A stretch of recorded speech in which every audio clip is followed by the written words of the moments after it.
Hi friends, ఈరోజు recipe వచ్చేసి paneer curry ఎలా చేయాలో చూసేద్దాం.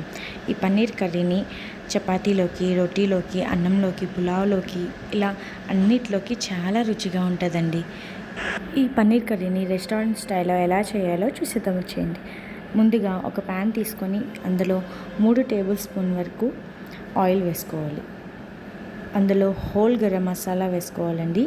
3 లవంగాలు, దాల్చిన చెక్క,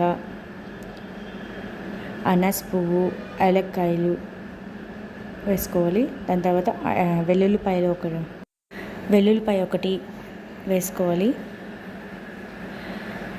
ఇప్పుడు అందులో ఒక పెద్ద ఆనియన్ని పెద్ద ముక్కలుగా కట్ చేసుకొని వేసుకోవాలి.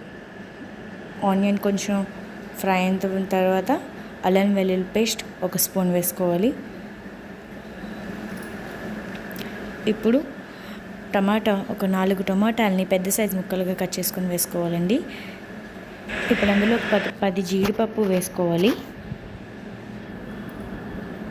ఇప్పుడు అదంతా కొంచెం మగ్గేంత వరకు మూత పెట్టి నీరు దిగేంత వరకు మగ్గించుకోవాలి. ఇప్పుడు మూత పెట్టి 2 మినిట్స్ తర్వాత తీసి చూద్దామా. 2 మినిట్స్ అయిపోయింది కదండి. ఇప్పుడు చూడండి, నీరు దిగింది కదా. కొంతసేపు ఒక 1 మినిట్ వరకు అలా కలుపుతూ ఉంటే చూడండి రెడీ అయిపోయింది కదా. ఇప్పుడు గ్యాస్ టర్న్ ఆఫ్ చేసి కాస్త చల్లారిన తర్వాత మిక్సీ పట్టుకుందామా. మిక్సీ పట్టుకున్న తర్వాత అదే సేమ్ ప్యాన్లో వేసేయాలి. ఇప్పుడు అందులోని పసుపు 1 స్పూన్ వేసుకోవాలి. రుచికి సరిపడినంత సాల్ట్ వేసుకోవాలి.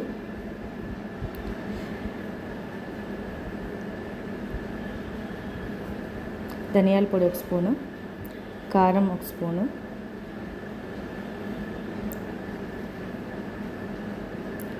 ఇప్పుడు మొత్తం కలుపుకొని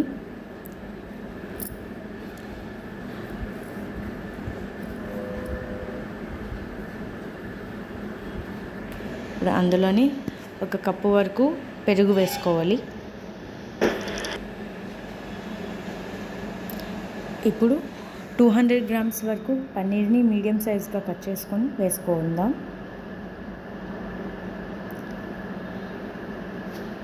ఇప్పుడు అందులో కొంచెం కసూరి మెత్తి వేసుకుందామా. ఫ్రై చేసి వేసుకోండి. కసూరి మెత్తిని వేసుకున్న తర్వాత కొంచెం ఉడికిద్దామా. కొంచెం ఉడికిన తర్వాత మధ్యలో ఒకసారి కలపండి. అంతా మిక్స్ అయ్యేలా కలిపితే దగ్గర పడుతుంది. ఇప్పుడు అందులో కొంచెం కొత్తిమీర వేసుకుందామా.